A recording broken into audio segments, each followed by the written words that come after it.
Assalamualaikum warahmatullahi wabarakatuh. Kami dari kelompok 4 akan mempresentasikan hasil makalah kami yang berjudul Teori Belajar Kognitif.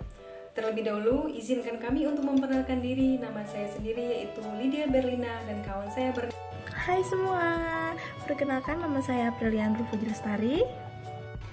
Assalamualaikum warahmatullahi wabarakatuh. Perkenalkan nama saya Nur Aini. Teori Belajar Kognitif. Apa itu teori belajar kognitif?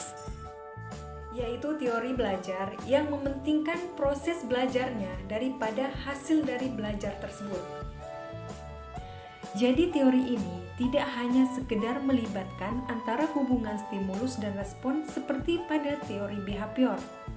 Proses belajar pada teori ini tentu memperhatikan stimulus, namun pada responnya akan menyesuaikan sesuai kemampuan kognitif yang sudah dimiliki berdasarkan pemahaman dan pengalaman-pengalaman sebelumnya. Dalam praktik pembelajarannya, teori ini memiliki tahapan-tahapan perkembangan.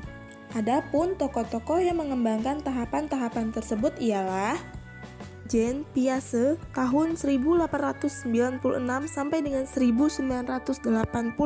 Perkembangan kognitif merupakan proses genetik, daya pikir atau kekuatan mental anak yang berbeda.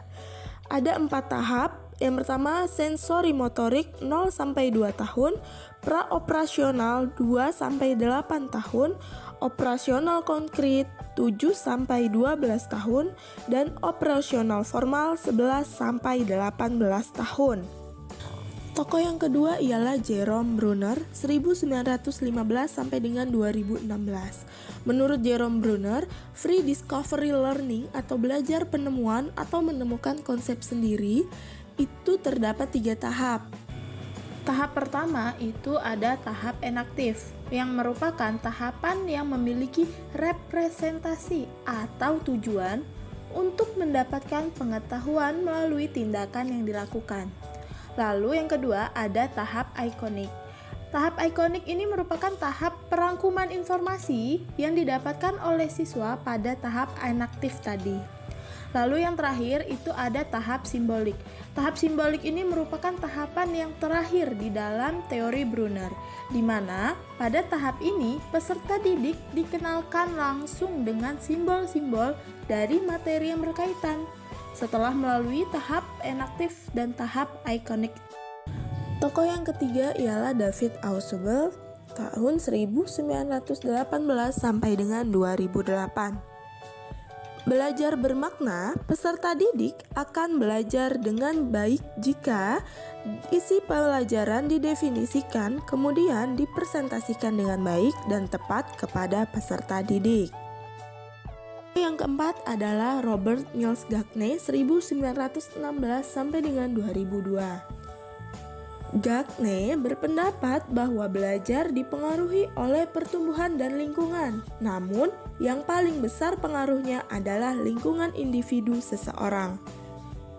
Menurut Gagne, 3 elemen dalam belajar ialah individu yang belajar, situasi stimulus, dan respon yang melaksanakan aksi sebagai akibat dari stimulus. Dan yang terakhir adalah Lev Vygotsky 1896 sampai dengan 1934. Pengetahuan anak yang diperoleh melalui kegiatan interaksi sosial antara individu dengan individu atau individu dengan kelompok dan dalam suatu lingkungan.